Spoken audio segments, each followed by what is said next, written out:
Frank's World. Oh, Frank's World.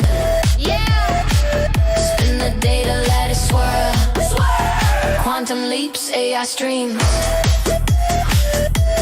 Frank's World. It's the dream.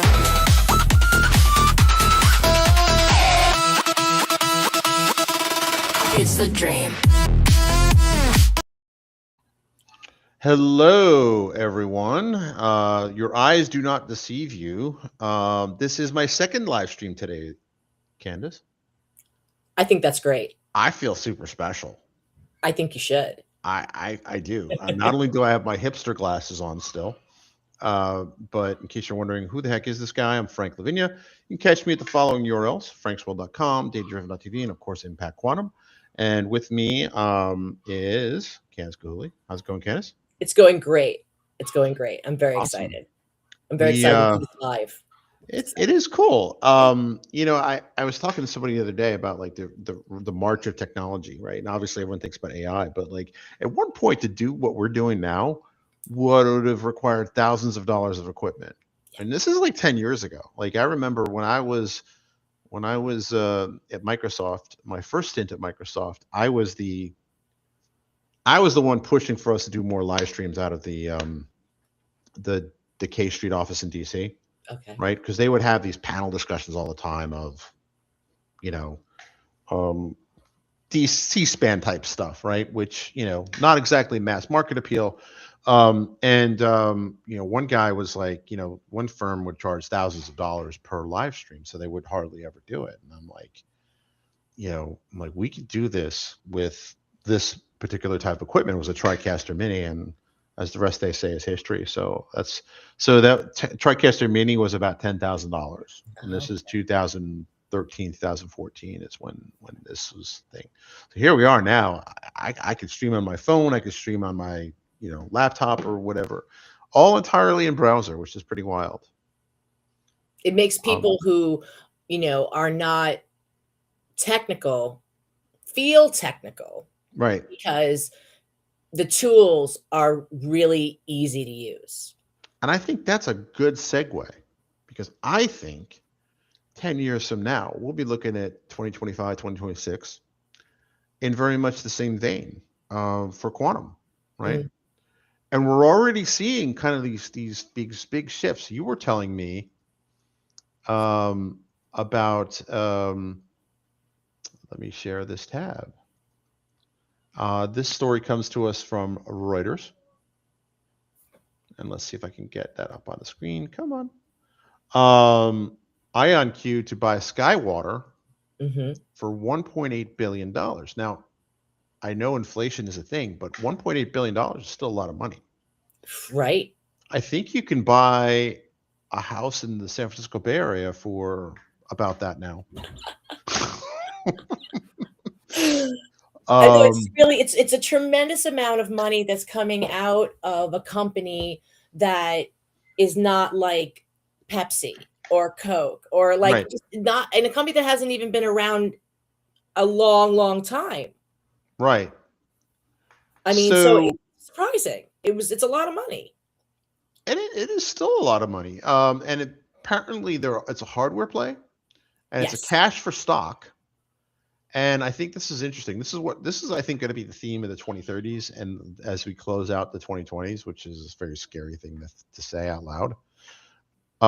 It's basically secure supply chains and chip manufacturing. I mean, this is going to be the story of this, right? Semiconductor manufacturing in-house, and boost the next generation of quantum processors. Because I think, as most folks didn't know up until the pandemic, was our semiconductors are made basically in a very small geographic part of the world, right? Some of it on very contested real estate, like Taiwan and basically Shenzhen and kind of that part of the world. All it would take would be for one geopolitical crisis to go the wrong way, or a typhoon or an earthquake, to really disrupt a vast majority of the supply of semiconductors in the world. And I think it's interesting that they, as a quantum computer company, are acquiring something for this. But it's fascinating to see how this works. Um, so their stock rose 4% in early morning trading, and Skywater rose 8%. That's typical. But you were telling me that today their stock was kind of down. Was that Right. So I read, so that they said that the stock dipped, like it dipped in late 2025, and then again dipped in early 2026. I think it dipped like a couple days ago. And it made me question, why did this happen right after the Skywater deal was announced? And interesting? I thought, well, wait a minute, people should be into the idea of in-house chip fabrication. I mean, look what we're dealing with Taiwan. Like just what you're saying, it's a limited regional ownership, and it's Right. better that if you're bringing it in-house, then you could there's more competition.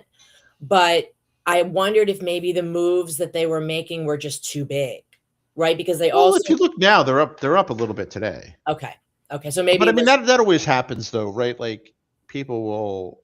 I don't know. Like, not that I'm a stock market genius, but weird things happens when people like buy and like there's acquisitions and stuff like that. Some of them go up, some of them go down. I can't figure out the rationale. yeah, This I is don't know. interesting. But they're This is hitting interesting. everything. I was just looking at this, like we didn't talk about the acquisition of Skyloom Global. Right. Apparently, they have a thing for the sky. Because when you told me that, I'm looking for the tab. And so So I just did a search for acquisition, IonQ acquisition, and it said that they completed Skyloom Global. And I thought I remember this happening a little while ago. But I'm like, and then you sent me the link. I was like, yeah, November 25. And I was like, you sent me the link. No, that's Skywater. This is Skyloom. So maybe, Candace, you and I should start a company called Sky Quantum, I'm telling you, and we'll give some of that sweet paper.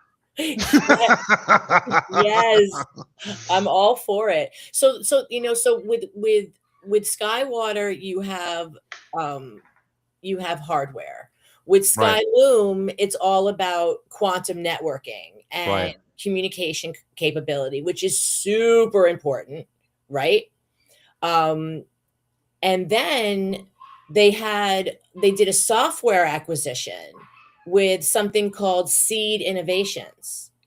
And Really? yeah, and Seed Innovations, they have an expertise in AI-driven software, machine learning, and cloud automation.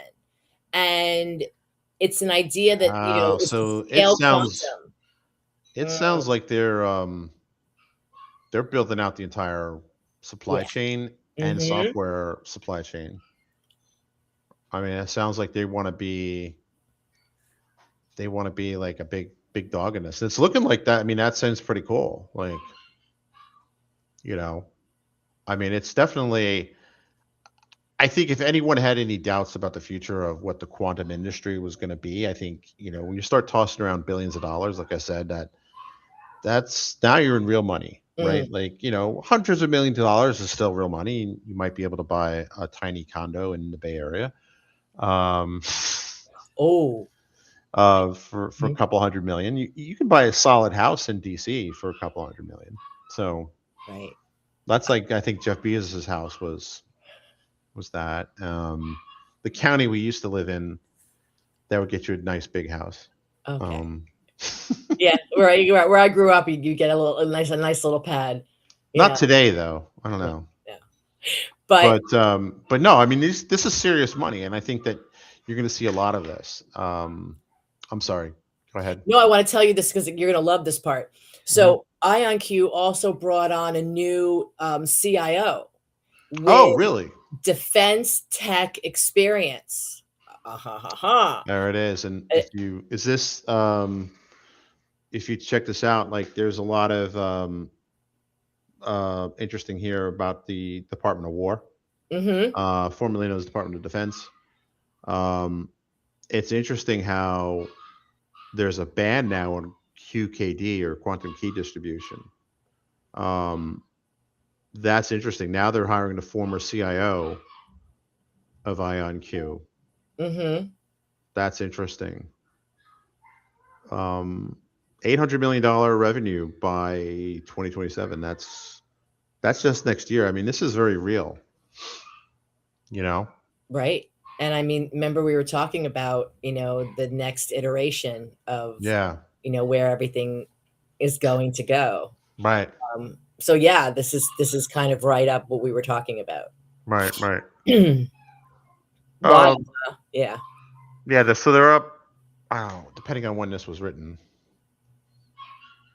So it's written in 2026. So they're already up 5%. So I guess maybe what happens is with stock, sometimes like it'll go up a certain amount and then people just dump it either through an automated thing like, hey, if it gets to this point, just dump it or whatever. But but it's up nearly 300% over the last 5 years. I mean, that's pretty good. That's pretty good. So that's I'm telling you, like, this is the dawn of a new era. And this is the dawn of a new era. Speaking of defense military industrial complex, here's the interesting thing, it's called the Intelligence Community News, intelligencecommunitynews.com. I have no affiliation with them. I just somehow ended up on their. Oh, I remember. I spoke at an event that they hosted. That's how I got on their mailing list. That's why it came in from my work email, not. I'm gonna call it Sky Quantum. There we go, Sky Quantum. We gotta check that out, see if it's taken already. Yeah, seriously. Although by the time we check, it will be. Right, because right. Just promise us a ride on your private jet. But basically, and for those outside of the DC Metro or Baltimore Metro, IC usually means intelligence community. But it's interesting how this is starting to become more and more of a thing, right? Like in the security space, quantum key distribution, quantum networking. We actually recorded an episode that's not out yet recently about quantum networking. Really brilliant conversation. But I mean, it's like it's interesting how now the focus is, and the show we released today was about quantum safety and quantum preparedness, right? And I think this is going to be another buzzword for the next decade, is quantum safe enterprise. Yes. Right. Obviously, the intelligence community is going to need it sooner than the average Joe or average Jane. But I mean, if you're a Fortune 500 company and you're not thinking about this, you're in trouble, right? Like we said in the show, right now is not the time to panic. Now, that comes later. Right. But certainly you need to start thinking about this now, right? Even if your industry isn't something that is going to be enhanced by quantum, then you're still going to have to secure the information that you have as a business, and that is going to make you have to delve into quantum encryption. It's just to protect your data. Exactly. And if you're really worried about that, then there's also quantum networking, right? So like protecting your data, I think, is going to be the new baseline, like the table stakes of the future, right? Even now, right? I mean, it's just one of those things where even if you're like you said, in the company industry, it doesn't really care about this. If you're in the business of, plowing driveways with snow, right? Quantum's probably not going to radically change how you do your day to day, but your data best be protected with that, lest, I can't imagine a nation state would be interested in getting access to your data, though. Stranger things have happened, but certainly once the script kiddies get their hold of this post-quantum stuff, everybody's at risk, Right. Exactly. So if you think you're immune, you're already in trouble.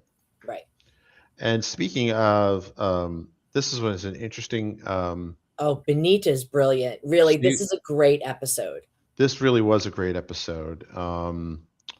and she does work for IBM actually, and she is a leader, very much tied into the same thing, right? Quantum safe initiatives. Yes. And there's actually a whole thing apparently at IBM about this, right? Making the world quantum safe.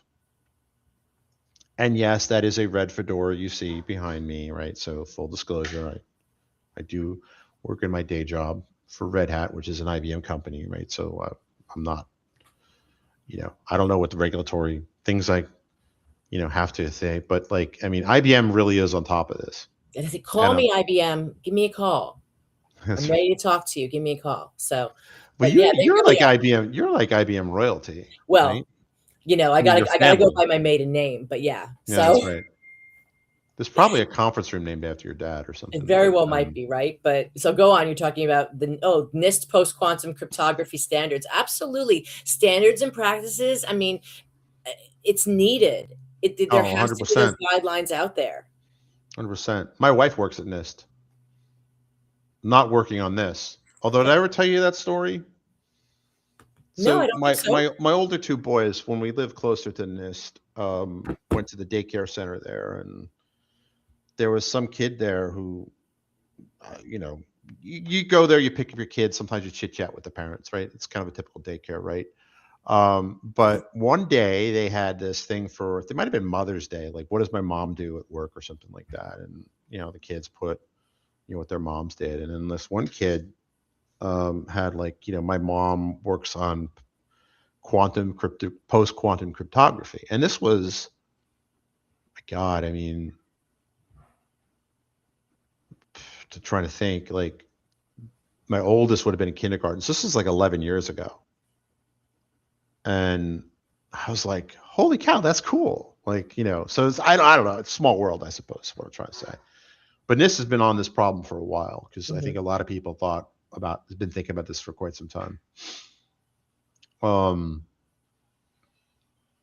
don't know where I was going with that, but that's why understanding that, every business needs to protect their data. If everyone can kind of just understand that basic level, then it'll make adoption of new standards and practices. It'll happen, more smoothly. 100%. So, like I just had a conversation with somebody, and we were just talking about climate. And I said, imagine when finally, we have, quantum efforts looking at climate predictions. And we, look at this massive craziness that happened over the past week, where everyone heard they were going to get snow. And I'm in Montreal, by the way. I just want to preface that by saying, and of course, my mom is in New York. So I'm like always obsessed with what's going on there because that's where I'm from. But, people are predicting like 2 inches to 25 inches. That's what we got here in Maryland was like, well, you're either going to get 2 inches or 2 feet. Like, it was kind of like, what? We ended up getting about 14 inches, I'd say. Okay. But again, it's relevant again because I haven't looked today, but there's a nor'easter brewing. Yeah. And depending how far it is from the coast, we're either going to get another significant snowfall, and for us, that's like 5-6 inches. 5-6 inches of snow is like a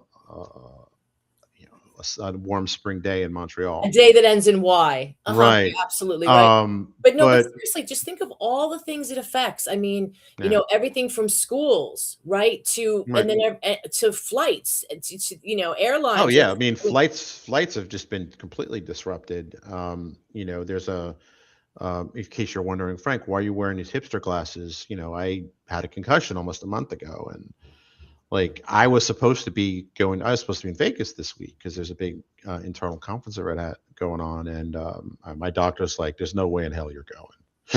Basically, was kind of what he said, and but. I mean, my God, I'm seeing stories about people being stuck, like, in Dallas and stuck here. Now, I think it's working its way through the system now, but still, I can't imagine what that would be like. Oh, right. And obviously news stories. Yeah, it's great. But also not for nothing, in Toronto, which is, financial capital of Canada, Pearson, major international airport, it was hit with legitimately like 2 feet of snow. And of all the airports in the world, that they're probably best equipped Well, Oh, certainly in North America, like one of right. the best equipped to handle that sort of thing. But no, it's an interesting. But I mean, I'm looking at the forecast for this weekend, and they're like, well, either nothing will happen, or you'll get another dump of snow. Like, it doesn't really help for planning, No, right? it really doesn't. And then people go crazy and they go to the supermarket and they wipe out the supermarket of eggs and milk and butter And bread and and you know, the salt that you put on the driveways and and it's just like you can't. And the funny, it's really also a language thing, honest to goodness. Like, I watch the American news and the Canadian news every night, right? And the way they talk about the same storm is hilarious, because like in the States it's like the death march across the country of snow and people losing power and just making it like apocalyptic, and then well, in their defense, if you're like this, that's the thing. Like, if you're in the South, like they really can't handle this. I no, like was in Tennessee got wiped out by several right. inches of snow because they just don't even know how to handle that. They don't ever get Uh, it. That's fair. That makes sense. Do you know what I but mean? like in Canada, most of Canada is north of a certain the 49th parallel or something Mhm. like that. Like the majority of it. So like snow would just like you said, it's a day ending in Y in Montreal. Like Exactly. That's at dusting. least here, at least in I'd say GC is about as far south as you go in the US where they can actually handle snow. Okay. And even then, people in Chicago will say we don't know how to handle snow. Yeah, I suppose compared to Chicago, but they can at least handle it. When I lived in Richmond, they wouldn't put salt down. They would do this thing where they throw sand down, and the only thing sand did was make a mess. Yeah. The floor mats in your car would be dirty, your rugs in your house would be dirty. That's the only thing it ever did. I don't. Yeah, it was like it's salt. It's not complicated. Like, but nope. But again, they would get it so rarely that they just never invested in the infrastructure. I got stuck in my hotel in Dallas a couple of years ago when they had like 2 inches of snow and like a quarter inch of ice. Right. Oh, The ice is the dangerous the thing. ice is hell. Like, you can't. Yeah. No one can drive on it, and you have to respect it. Nature is just stronger than you are, and you have to give in. I mean, that's like when I first moved here, and all of a sudden my kids had to have two pairs of shoes. You had your Oh winter yeah, you were telling me boots. about that. Made Yeah. me crazy. You had your winter boots, and then when they got inside the school, then they put on their sneakers. Okay, but they had to leave their sneakers at the school so that they would be there for them the next day. So if they Oh, had an okay. activity that they needed their sneakers at outside of school, well, then the kids had 3 pairs of shoes. It just was like, Right. but then you kind of got it. You know what I mean? Otherwise, everything would be wet and kids would be schlepping around in heavy boots all the time. So Right. it just made sense. But Oh, anyway, we digress. we digress.